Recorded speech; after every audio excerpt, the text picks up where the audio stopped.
Okay, so I had talked about value in class and done a little demo, and then I was asked to do this video. So what I'm trying to show with these, when you read over the stuff, just get a red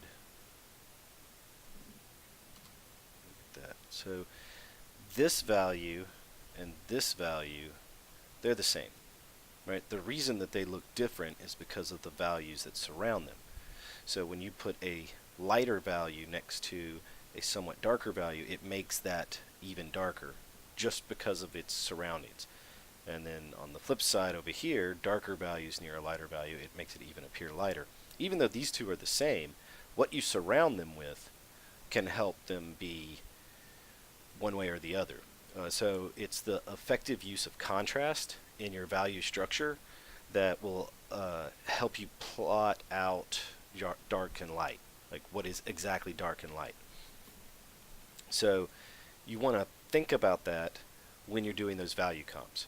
Underneath it, this is just 1, 2, 3, 4, 5, 6, 7, 8, 9. It's a 10-step value chart, right? So it goes all the way from white to black. So really there's only 8 steps in between.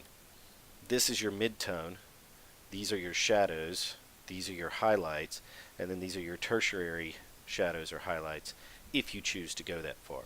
A lot of times somebody will, let me just delete that. A lot of times you might decide, hey, it's nighttime and I'm going to keep 80% of my values in this range and my highest highlight is going to be somewhere in here, right? And so you're saying you're not going to have any white or any of this second step value. You're going to be mostly dark, but because all of these are super dark, these values will pop and become ultra bright. So you use your value steps to kind of plan out based off what your information is. If it's daytime, you're probably going to say, no, let's stay up here, and then my darkest shadows will be over here, right? Because it's a lighter time of day. Inside, well-illuminated room, you might do the same thing, or it might be more of a dingy, shadowy hallway or something. So you use value as a starting device to understand mood, time of day, and setting. And it can, those things, once understood, can dictate what your value structure should be, and you might find a way to get around it. But for most people, this is what is how you kind of start planning out your values, is what kind of mood am I going for? What time of day is it? What is my setting? Okay, so this would have mostly darks, mostly lights. This thing that I had put together in there was to show that your values, whatever these are, they have a color that can go with them. Like this green is a darker value, so it can't go over that one, right? And the same with all of these blues and purples. So color has a value correlation that you need to figure out so that you're not doing this, right? Because this is a dark value on a light background, and then I colored it with a lighter value on a dark background. So even though this image looks okay, right, like the yellow on the dark blue, that's fine, it's not what I planned out in my values. So when you start thinking of your colors, you need to know the values first. That way you're not going to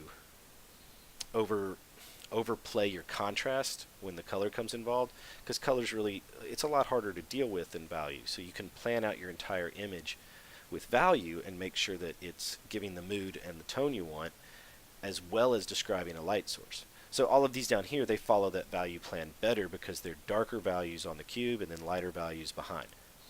So that's the basic reason that I'm trying to get y'all to do value studies or value comps prior to moving to color. All right, so this was an image that I did, and this was at the line. This was at the line stage, and I showed it to people, and I got some critiques from some friends. And the big thing about a critique, and the reason you need people that'll be honest, is they said, hey, that's pretty cool, that looks good, but it's really sedate for what's going on in the story. You need more action. I knew they were right when they said it. I thought I'd put enough in there, but then I realized, like, oh man, they're right. I can really go further. Especially when one of my friends was like, the water could be more violent and give you a lot more motion. So I didn't really change much. You can see all I added was water getting splashed around and maybe some trees. But that was enough, giving the water more turbulence to add to the impact became a much more dynamic image. So at your line art stage, that's what you're going for, is to have that information easily read so that somebody can make corrections or revisions for you, particularly your clients. If you give them some of the line art that I've seen from you guys, it's good enough for us as artists to understand what's going on, but your clients they're going to want it to be a lot cleaner. So I just thought I'd show an example of my line art and then use it to help with like a value study. So I turn this one on, and just to get some stuff around it. Okay, so I'm putting these things in the foreground as darker, right? This part of the thing and this starfish with a little bit of light hitting it here. So I'm trying to set some kind of light source. So the light source that I'm showing with this value playing on this crab is that the light is coming somewhere from here, right? Maybe a little bit in front of this, so that like the edge of this would catch a highlight as well. But the shadow here on the eyes, helps show like, hey, the light can't hit there because this is occluding it. All right, so that's just, it's a quick setup. Like, I want it to be lighter. I want it to have more contrast, so that, the whole idea of the flow is that this thing leads this way, right? And this obviously leads this way, right? And he's looking this way, and then this is flying, and the slope of the land, and then the wave itself. So, I planned out trying to make sure that your eye goes to this crab to tell the story in this image.